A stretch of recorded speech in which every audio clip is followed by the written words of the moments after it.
tuli wa Dr. Kevin Essebuku wano kumpi ne Nikan Resort Hotel buli omwaji manyi bulungi nnyo tewali atagimanyi wano esaawa eno tulina mukulu ono tuza tulage ku byuma bye wano tutandikide wano ku byuma bye ebikola ensusu ez'abakyala n'abaami bwe twogera ku nsusu z'abakyala n'abaami tuba twogera ku nsonga ezikwatagana ku mbalabe ezo n'ebirala bingi bajja okutunyonyola wano bingi ye byatusingako ayina wano mashini ez'enjawulo ennyingi ennyo kakati eno mashini era yagenda obbanyonyola wano ekola ku mbuto kusala amasavu gano ge bayita cholesterol level fats the accumulation of fats amasavu agayitiddwa obungi ago agapayiringa mu mibiri gy'abantu ayina ne mashini endala wano mashini eno osobola tuyambako Dr. Kevin wa Extreme Skin Solutions otunyonyole ebirala byetutamanyi naffe. Okay, kale mbaliriza kansube nti muli bulungi omusinga kubanga mutulaba nze Jamal Dr. Kevin eddwaliro agenda dibabuulira lye tuliko si ddwaliro actually bano ba Extreme Skin Solution bakola ku nsusu yes basangibwa Ssebuku ne wano Ssebuku wano Ssebuku kumpi ali ku lusozi waggulu ku lusozi kumpi ne Nikan Resort omwami ono akolera ddala ebintu alina obumanyirivu mu nsonga z'okutereeza agenda kutubulira ku kyuma Dr. Kevin nilwaki bakuyita dokita ate nga ebintu byakugira byakugyamu masavu sebo dokita wansusu abeera musawo dokita wa lususu awansusu abeera musawo abeera dokita is profession kati soko tutangazemu abantu bakulabe Uganda ekulabe ensi zikulabe ku bintu byokola obikola otya basebo ne banyabo abatulaba olunaku olwaleero tubaniriza amannya abampita Dr. Kevin okuva mu Extreme Skin Sessions Essebuku. Extreme Skin Sessions Essebuku fe abakola services zonna ezikwatagana n'obulungi ezikwatagana n'okunyirira okw'omwami n'omukyala wenna ali eyo atulaba. Extreme Skin Sessions Essebuku ngenda kusooka mu bufunze mbayisizeemuko katono ku services zaffe ze tukola services nga facial treatments. Gwe munnanga ali oyinza okumbuza facial treatments kiki mbadenzerako kubuuza dokita oyina mbalabe oyina dark spots gwe skin erimu kanyanya oyina buzibu ki waliyo n'abatuuka munne ekiseera ne bagamba nti ffe waffe baatuloga oba okitegeera olususu mbu baatuloga okitegeera embalabe ezimbye kwegamba ye nga talifaananako bulungi omusanga ayinamu akasente ke naye kwegamba nga tetumanyi wa watuufu akola ki wakulaga naye wano ku Extreme Skin Sessions tulina facial treatments ez'enjawulo facial treatments zaffe zino basically okusinga zirenjinga okuva ku 8,000 okutuuka ku 2,000 kisinziira bwetavu bwa skin yaki ya client nti tusooka ne tulaba skin yo kiki kyekola ki kizibu ki kyeyina nga bona agenda mu ddwaliro ne bakuggyako omusaayi ne bakubuulira nti nno mulimu typhoid mulimu malaria mulimu bwekiti ne bwekiti kati naffe tusooka ne twekebejja olususulo bwe tumala okwekebejja olususulo ne tulaba buzibu ki bwe lukola ki bwe luyina then ne tulyoka tukubuulira ekika kya treatment gy'oba ogenda okukola ki gy'oba ogenda okukola kati kambuze omuntu temumala gamukwatako nti oba kimusooka kumukebera tusooka kukukebera kambuzemu omulwadde oyo katugeze azze ng'alina ekizibu kya lususu ng'alina embalabe ezimumazeko ebbanga ezimubonyaabona tezimuvaako n'omukebera n'omukola that check-up osobola okusanga nga ebintu ebizibu biri ate ebiri nnyo munda nnyo ebiritereza ekyo omuwandikira n'omugamba nti I refer you to either case clinic oba amalwaliro amanene ago. Very good. Yes. Kanyinyonyereko ku ekyo kati wano ku Extreme Skin Sessions fe abasawo ba Extreme Skin Sessions omuzungu atuyita estheticians esthetician ye muntu omusawo w'olususu naye nga ye akoma kungulu kuki kungulu ku skin simanyi batuli ffenna kankusalemu ekirimi esebo waliwo bempulira bayita ba dermatologist abo benzijako tulina abasawo b'ensusu ba mirundi 2 tulina gwe tuyita esthetician ne tulina ne gwe tuyita dermatologist dokita nga bw'omunyonyola mu Luganda kati dermatologist ye musawo w'olususu ayingira munda yesebo okitegeera tuyina abantu abamu nga balina obulwadde bw'ensusu naye ng'obulwadde bw'ensusu buviira ddala munda okitegeera kaakati oyo ffe tetukukolako wano ku extreme skin sessions esebbuku nti bw'omukebera n'omusanga nga bwe nkukebera n'endaba nga obuzibu buviira ddala munda kulifaalinga ku dermatologist bwe bubeera nga buno obuzibu bwaffe bwa bulijjo nti nakozesa ebizigo ne binjokya nakozesa ebizigo ne bindeeta embalabe nakola bwenti ne bwenti bwakavubuka biki ow'enkanyanya okuliridde biki awo ffe kennyini tuba tusobola okukola ki awo tukutegedde bulungi nnyo ate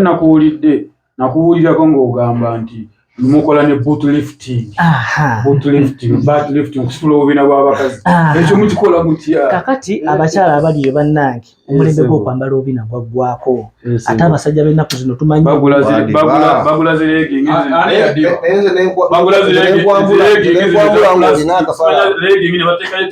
ne bateekayo ekipulastiki n'atuuka jangu okuweera eddala akabina akalina kyonka nakali ku mubiri ntangaza mashini ekola boot lifting njirabeke yekola oyagala genda kugigula nze naalyawa njirabeko obulabe yekola ebyamagero kubanga abantu bali eyo balina ennaku ya bubina nze nsanga omwana nakunyonya ekizibu kye nga kiri mayina nnyo oluganda babadde ekizibu byonna tubiina akabina ebina bannanga abakyala bali eyo nze nganze emyaka gyenkuze gina 35 nze nali sisobola kutwala kizibu nti ogundi talina bina kuba kizibu naye kakati wongamba nti okola ebina olisitula bannange oba okola ebyamagero era nze abantu manyi okwongera obagamba nti bajje Sebbuku eno tukukolako bulungi wali wonna n'ogenda n'ebbina byo bannanga abakyala omulembe guno gwaggwako ogenda mu loogi n'omukyala n'omusanga ng'okweyambula ayina sooka gamba nti jjako ettaala lwansonga ayagala asooka ajjemu akabina ke abeeko wakagajjako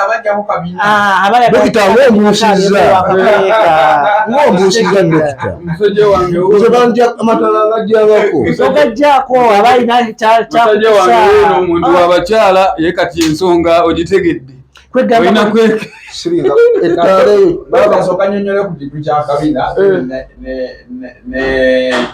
kwegamba outcomes obulungi bwakyo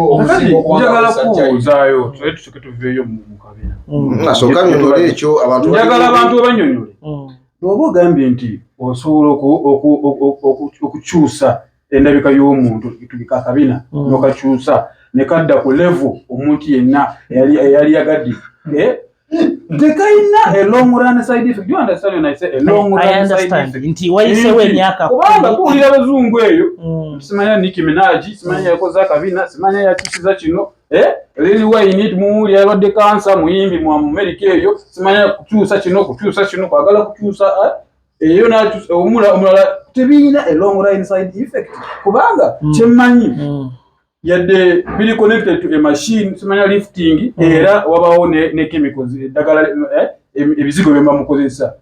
ebili mixed up together, isn't it? Kati njagala kumanya ebintu bino tebikosa abantu mu lulimi olufuutifuuti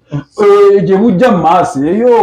in the long run kibiza okutegeka kakati abantu bagambe omuzungu alina akagambo kagamba beauty begins with enhancing what you have. Obulungi butandika nakola ki nakuyimusa ku ekyo kyoba okola ki kyoba olina kyennyini nti kati wano ku extreme skin sessions bwe tuba tukolako akabina kano nga tuliftinga that balm tetulina chemicals zetugenda kuteeka munda ennyama eyo yennyini mwami Medi gy'olina ku mubiri gwo yennyama gye tukola tutya tusitula oba ne tuzimbulukusa okitegeera ate era kino ekintu kirina ebbanga lyekikola ki lyekitwala ng'oba olina okukomawo n'okolamuko omulundi omulala tokateekako lwaleero enkya ne kamera tukateekako olwaleero ne kamererawo naye tukolako akabina olwaleero ne kamererawo Esawa zino mchala wange nze naye. Tugenda na kabina ka. Yes. Olaba kati kineki medio ogenda na kabina ka mwe. Temukaleka awo wano. Awo nyiri soko someza amesimu omuntu kwayinza okufunira oyo genda location. Oba wenendagirira wabava mu taxi park. Omusajja wajja omukazi nga talina ngalubaawo. Enkera kakati alinya ezeta na mukaka nga ile binali tubafunye ezidda mu nyendo afuluma wano nga akalina tubafunye banja abakyala abalina babba baabwe abakolera ebweru omukyala najja nagamba omwami flight omwami leero akomawo ssaawa 4 ennyonyi emusula ssaawa 4 ez'ekiro n'agamba omwami leero okunsanga ng'akola ki najja n'alikola n'agenda nali bulungi. Dokita Nyongera bajjukiza Extreme Skin Sessions Seguku tusangibwa ne Seguku okulinana ne Nikan Resort Kasoza waggulu abantu bagambi awali wagenda okuva eruweru muwendagiriro nti watuuka Kampala mu taxi park gwakutuuse katya kati bw'otuuka e Kampala ogenda mu taxi park enkadde n'olinnya emmotoka ezidda e Seguku obagamba ku Nikani era taxi zikuteera ddala wali wansi ku Nikani n'ofunawo kaboda kaba ka 10 paka we tuli wano tuli Kasozi waggulu otukubyako ku namba yaffe y'essimu eri 0759 75 64 17 0759 75 64 17 ojja ne tukolako bulungi abakyala abaliyo ng'olina mugaba akumazeeko emirembe waliwo abakyala abalina engombe gye bagenda ne bagamba nti mugaba mugaba wa buwoomi mukwano tukukolako mugabo oyo ne tumujjako bulungi n'osigaza obuki n'osigaza obuwoomi bwo abakyala balina amabeere nga gaagwa mulimbalimba mujje mwekoleko bannange tukoye kuteeka segeza mugabo tumwogeddeko kabina tukogeddeko naye nsawuddeyoko ku mbalabe ezo nange zansumbuwamu kuwa nalina wano nga 3 nga zinsumbuwa naye era nali eyo mukama nannyambire kati mbadde nsaba abantu abo bajjukize ab'ensusu abo bajjukize nabo baako nekyoboogerako bannanga abaami n'abakyala abali eyo wano ku Extreme Skin Sessions Seguku nga bw'otuwulira nti Skin Sessions buli kintu ekikwatagana neki n'olususu tukola tutya kye tusinga okumanya boogereko ne duration kati nga wagambye nti oli wajja wano nga mukyala nga omaze omukolako akabina 1 to 2 days or the next day aba amaze ogenda n'akabina ke kati n'owembalabe soko muweeza time interval that duration gap distance eyo soko gimuwe omugambe nti ye nti specifically wabazze leero lwakutaano kakati atwala ebbanga ki okulaba nti naye embalabe ze oba olususu luteredde naye muwaakiwalensi kubanga abayagala osooka otereezeemu dokita weyagedde bulungi yagambye nti ojja toyina kabina ogenda nako si bya nnaku wabula kikukakatako okubeera yagambye enkeera waalwo dokita sewagambye enkeera waalwo ekyakabina nagambye ofulumako kayina kati n'olusu olukyafu olubi naye baako nekyo assurance eyo kati bwe wenangoye eyo ng'olina embalabe zino ekisooka kya byonna bw'ojjano ku Extreme Skin Sessions Seguku n'abagambye tulina treatments za njawulo tusooka kebera skin ne tula treatment gy'okola ki gy'osaana embalabe zino tuzikwata ne tuzinyiga tusooka kukebera ne tukolako treatment zaffe eza cleansing eza exfoliation embalabe zino ne tuzinyiga ne zivaamu bulungi kwolwo lwennyini nawe kennyini tuzikulaga wano nti embalabe zikoze zitya zivuddemu naye healing process y'embalabe ezo obutuli obwo okubeera nga buzibikira skin okubeera ng'eglowinga ng'eshininga ng'erabika bulungi kitwalamu ennaku nga 3 ku wiiki ng'emu era aba clients baffe oluvannyuma lw'ennaku 3 ku wiiki emu tuba tubasuubira okutuddiza ki feedback n'otukubira akasimu oba netukubira akasimu ne tukubuuza skin eryeta n'otugamba okusinziira skin eri bweti ne bweti zezimu ku products z'okozesa zino yes ezimu ku products zetukozesa nziraba nnyo zikola scrubbing Doctor kati nnyo njagala oddemu omulabi waffe oddemu otunnyonnyole ku kintu ky'okusala amasavu okusala olubuto omugejjo ekyo kikola otya walinga bw'otugambye nti akabina within 1 day muntu aba alina ebbina lye wabula asigala ajja okusobola nsaba nkomentingeko ku ekyo nga namusawo tonakuddamu nze nganze mu kumanya kwange okutyonya nze mmanyi bino ebintu by'amasavu okweyongera ku muntu yenna oluusi bisinziira nnyo ku mmere gy'olya oluusi kisinziira nnyo ku mmere gy'oli. Abantu baagala nnyo ebintu by'amasavu. Abantu bayita ennyama bagifuula nnyo emmere. Ennyama is not food. N'omuntu osobola okumaintaininga kino ekintu naawe lwakuba kati ekiba kikuyitiddeko bw'olina kunoonya ki oba olina okunoonya Dr. Kevin akutaase wano ku Extreme Skin Solution. Naye nze era abantu abali yiyo in most cases nga tonoonya kutuuka kulaba nga nti oyagala kwetaaga musawo kyusa ne ku ndyayo salad ezo kacumbaali olya ku bintu ascorbic acids ezo bifruits lya ku mmere nga telina nnyo fats. Baako nekyoyongerezaako awo abantu bagambe. Kakati ng'omwami ono bw'ayogedde ekintu kyayogeddeko kituufu. Abantu abasinga naddala abakyala embuto zino zitugejja oluvannyuma lw'okubeera nti tulya nnyo ebintu eby'enjawulo nga bw'ayogedde ennyama biki okitegeera. Kati era abakyala ne bafuna embuto zino oluvannyuma lw'okuzaala. Naye wano ku Extreme Skin Sessions tulina omulembe gwe twadibya. Edda abantu banywanga obujaani okitegeera ne babanywesa n'enfuufu. N'osanga ng'omukyala agenda nnyo n'osanga omukyala n'anywa obujaani n'amala ennaku 3 nga takola ki nga tagenda ku mulimu lwa nsonga yeetaaga ewantu ewali ttooyi. Buli kaseera olina okugenda babalimba nti bw'obinywa olina okukola ki olina okugenda n'oyiriitira okitegeera. Ogwo omulembe gwakola gutya gwaggwawo gwadiba. Wano ku Extreme Skin Sessions tulina ebyuma byaffe bye tugenda okuteekako. Wano tulina kye tuyita laser lipolysis. Laser lipolysis tukwata laser zino nga bw'oziraba ne tujja nga tuzituuza ku lubuto oba onfuna jangu gw'oyinamu ku lubuto lunene sobogereze kwono tebakola dduyiro. So kati mbadde nkyagamba omulembe gw'embuto nti ennaku zizimbagatanye abantu ebyokunywa obudagala byaggwako. Tikati wano ku Extreme Skin Sessions tulina ebyuma eby'omulembe. Omanyi ffe twajja kukola ki? Twajja kubanyiriza mu bulungi ne muki si mu bubi naye mu bulungi balage. So kati tulina laser lipolysis zaffe zino tuzikwata nga bw'oziraba tuzikwata ne tuziteeka ku lubuto lw'omuntu bwe tuti nti these things they work by burning up the fats inside the body. Zibaningaga amasavu oziteeka buteesi wano nezibaninga amasavu agagali munda leeta. Kakati musawo zino ziiso otya laser beams laser lipolysis. Kati zino laser lipolysis wogikwata kati nga bwenjikutte wano nenjiteeka ku lubuto lwange. Bino ebyuma ebizungu bino bikalimagezi bibeera ne radiations ekyo kye bayita radiations oba infrareds. Kati zino radiations zino tezipenetratinga cells z'omuntu okusobola okufuna damage in the long run. Benadde nkubuuza luli mu kusooka nedda mukama wange ekintu kino tuteekako obuteesi mulimu ultrasound waves zibaninga amasavu. Amasavu ago leeta ne tugafulumya obukyafu. Abantu banyonyole ku kipimo ekyo nti zino ultrasound z'ogamba zino nti zo zipenetrating omuntu bawe assurance nga bwe zitayina any side effect. Kino ekintu ne bw'okigolingako wa ne bw'okinoonyerezaako wa business eno ngenda mu myaka 10 naye emyaka gyonna gye ngimazeemu tewali muntu n'omu yalazeeko n'angamba nti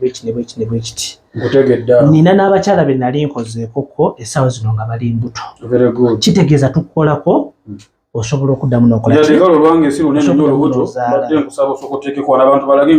so kati bino lwakuba nti nno tuteekako gundi tuteekako laser lipolysis zaffe zino zibeera zeetoolodde olubuto bwe ziti tulina ekisipi kye tusibako client obeera weebase okitegeera session eno etwala essaawa nnamba olwonna nga tuli mukola ki sessions etwala essaawa ennamba nga zino mashini ozisibye kuno zino mashini nsibye kuno kati osobola n'okubeera ku ssimu yo okitegeera ng'olwonna tuli mu kubaninga amasavu ago amasavu ago ne gamala ne gamulunguka ne gayita mu ki mubiri bwe bukyafu bwe tufulumya naye lwakuba ekyenjawulo ekiri ku bino ebyaffe nti obukyafu buno bwe tugenda okufulumya si byebiri kye bayita ekyokuyiringita oba nti ove wano okireko mu ttooyo nti odduke speed biki amasavu gafulumya nedda kino ekyaffe tukolako noddayo n'okola emirimu gyo normally lwakuba nti era bwe tumala okukolako omusawo abeera akozeeko akuwa gye bayita diet akubuulira ku biki by'olina okulya n'ebiki by'otalina kukola ki n'ebiki by'otalina kulya. Mbadde nkusaba otaaseeko ku muntu ali ekapsulwa atasobola kutuukako ng'omuwa amagezi kyali ewala eyo wa ekalamoji eyo wansi atasobola bambi ku affordinga services zino katugeze ali ewala atasobola ku accessinga musawo Kevin Extreme Skin Solutions gwoli wanesebuku abali ewala abali embali yo abali Kenya abali ku border aluwele wansi atasobola kutuuka eno bambi Uganda abantu bangi abayire ebizibu ngeri abali etaazo obuyambi bw'omusawo nga bali wala katugoba amagezi si engeri gye kiri nti twajja kuyamba ggwanga oba tuli okulwa mwoyo gwa ggwanga kati gwe wenna ali ewala nga tulina busobozi butuuka bwe tuli wano ku Extreme Skin Solutions Ssebuku osobola okukola ebintu bino wammanga osobola okugenda endyayo ebintu ebyo birimu amasavu amangi kukyusa ku daily meals ezo n'obikendeezaakoko kati ate n'ekirala nti no osobola okukola ki osobola okukolamu ku exercise entonotono duyire entonotono bw'oba oli mwami oba ng'oli mukyala osobola okukera ku makya nga tonnaba kulya n'onywako ku mazzi agagookya amazzi agagabuguma nga tonnaba kulya galina engeri gye gayamba mu gaaso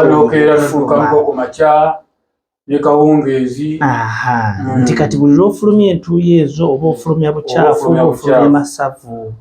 okitegeera bwe kityo bwe nnyinza okubagamba ku nsonga ey'olubuto.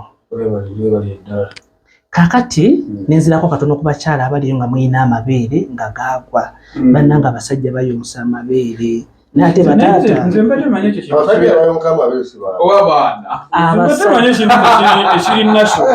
ekyabakazi okugwa amabeere kirina mukama wange osanga omukyala musawo togenda kusuubira mukazi azadde abaana bataano omusange nga ebbeere so kati bannange osanga abakyala abali osanga omwana wa myaka 23 naye ng'ebbeere teriritunulako gy'alaga buli kaseera libanga eri mugambo olina ebinusu by'okoze otya by'osudde tuli ffenna erisobola kubeerera kuba ttutu lirina kubeera nga litunula gy'olaga abasajja tuyonka amabeere abasajja bangi bagamba nti fiiringi zange zifuna amaze kwata ku bbeere era osanga omusajja asobola abasajja mumanyi bagamba minyonyonka va ku ekyo kwesitula fiiringi zammwe osanga abasajja kiina ddayale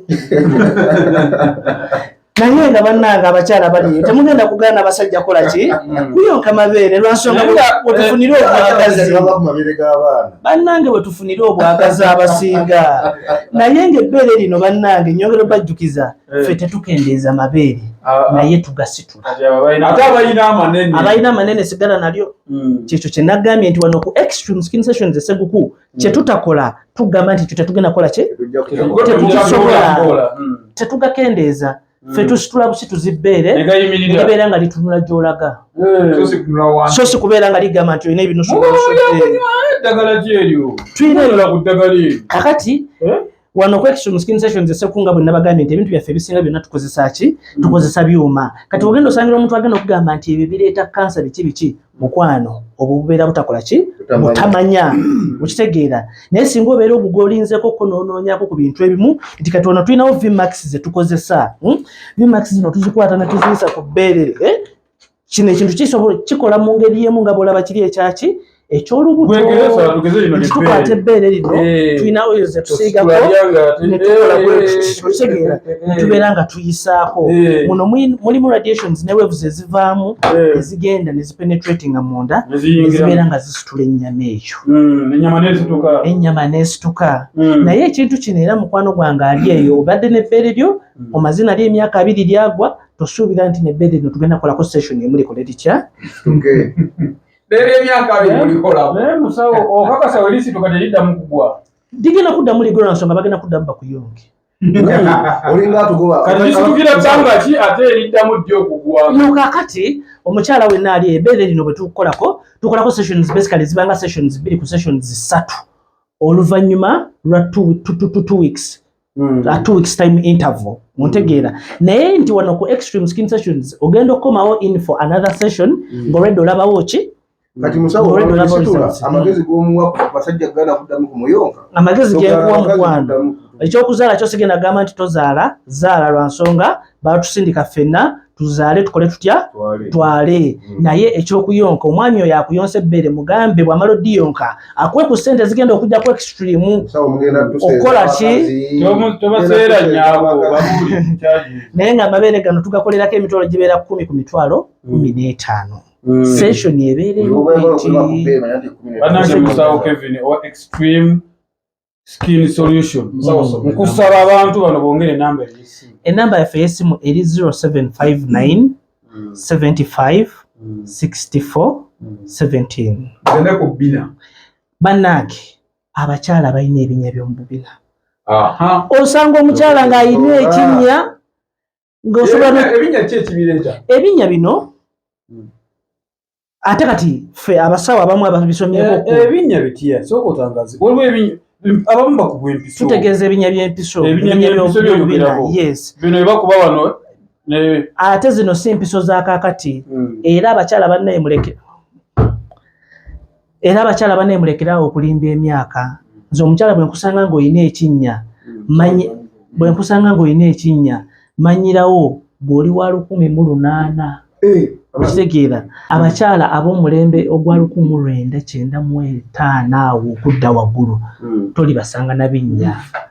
naye abakyala abo be baazala mu 1994 be balina ebinnya nti eddagala effu lyali lyayingira mu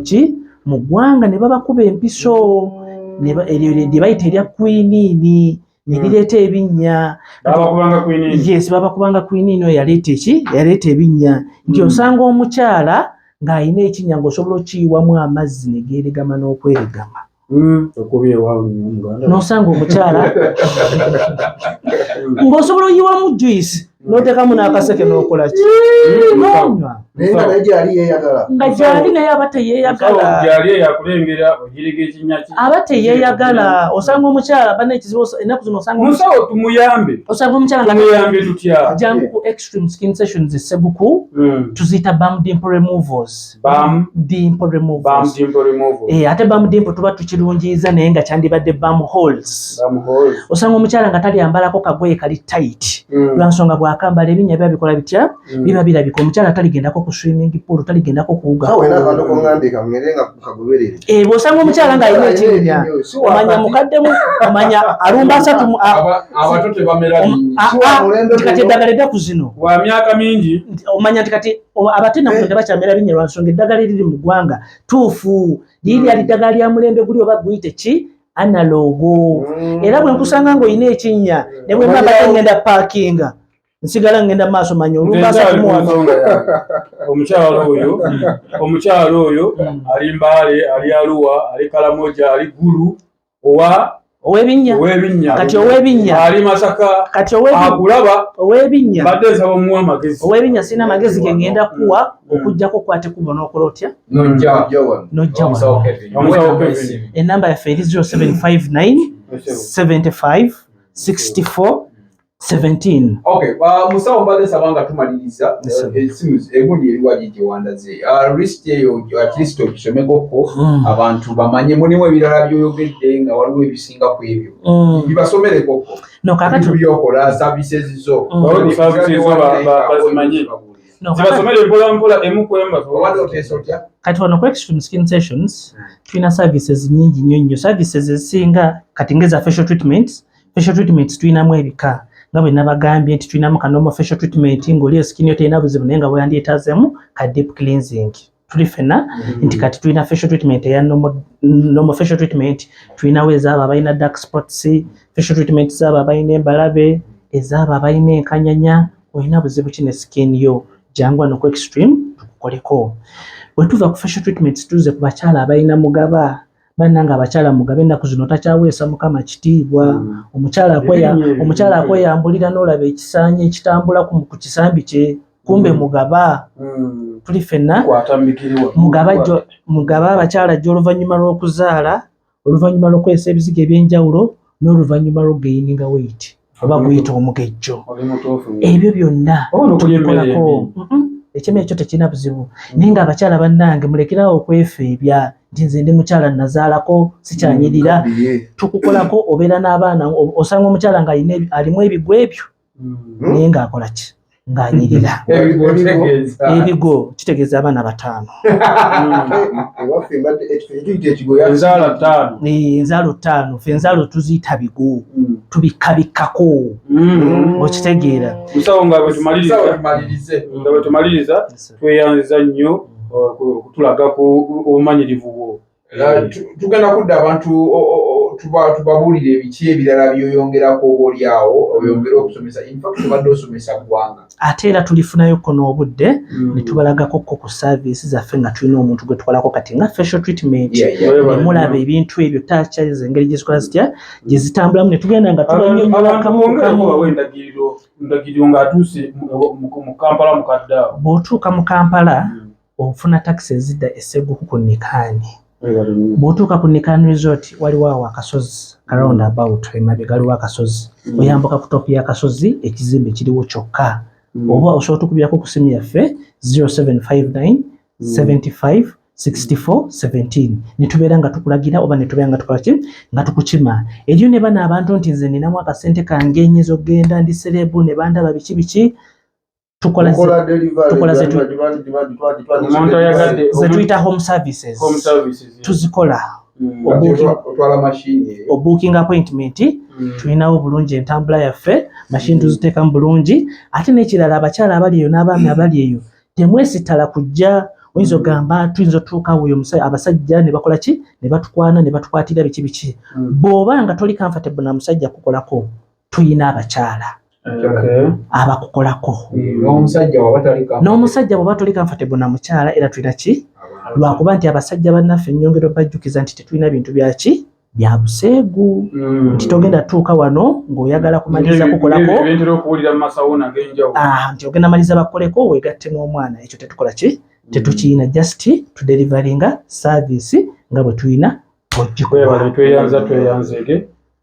tukwaniriza ku Mugisha Nandi Tours and Travel. Oyagala kusoma, kulambulako oba kutambula na mwagalwawo, tukukolera ku students visa mu nsinga Canada, America, German, Netherlands n'endala nyingi. Ate gwe visa yalema, Mugisha Nandi Tours and Travel ky'ekyokuddamu kyo. Tulina obumanyirivu mu by'okukola ku visa n'osobola okutambula. Tukuwa n'amagezi nga wandyagadde okukolera e Bulaaya. Mugisha Nandi Tours and Travel ekuyamba okkulungamya okufuna obutuuze, tulambuza saako n'okufunira ebifo eby'omulembe aw'okusula n'okukyakalira mu Uganda. Tusange ku Kalungu Building okuliraana City Square, Kampala Road, Level 4, Room 1. Okumanya ebisingawo tukubireko. Weewala abafere, leka nkwanjuli Ham Connect UG ye kampani egenda okufunira omulimu ebweru w'eggwanga. Tulina emirimu egy'abawala n'abalenzi mu mawanga nga Iraq, Saudi Arabia, Iran, Bahrain, Qatar n'amawanga amalala mangi. Wano ku Ham Connect UG tutunda n'okugula emmotoka ssaako ne airport taxi.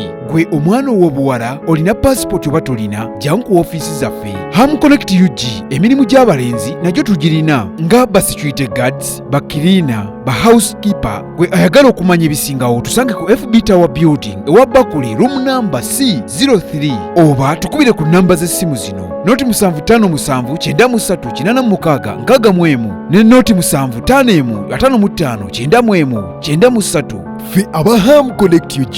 tutuukiriza ekirooto kyo. Gwe omuzadde eyeetaze essomero erigenda okubangulira omwana wo nga muyiiya mukozi ate ayite ne first grade, katukwanjulire Shehan Standard Day and Boarding Primary School abagenda okuteeka ebyensoma by'omwana wo ku mutendera ogusingira ddala. Empisa, eddiini, ebyemizannyo n'obuyiiya bwonna tubikulembereza ddala ng'ate ebyokulya n'ebyensula bya mulembe ddala. Tulina n'entambula eri abayizi abaviira ewala. Gwe ate omuzadde eyandiyagadde omwana wo okuyita ne first grade, tutunula obulala wonna. Okwewandiisa kugendera ddala mu maaso okuva ku nursery paka ku kibiina eky'omusanvu. Day ne boarding ng'ate n'ebisale birungi ate bisobokera ddala. Jjukira nti requirements zonna omwana wo azisanga ku ssomero. Tusangibwa Lubaga mu Bulwa Zone okuliraana 24/7 Motel. Gwe ayagala okumanya ebisingawo tukubire ku noti 7737 73 59 ne 2 noti 757 noti 6 26 96. Shehan Standard Primary School, we invest in education.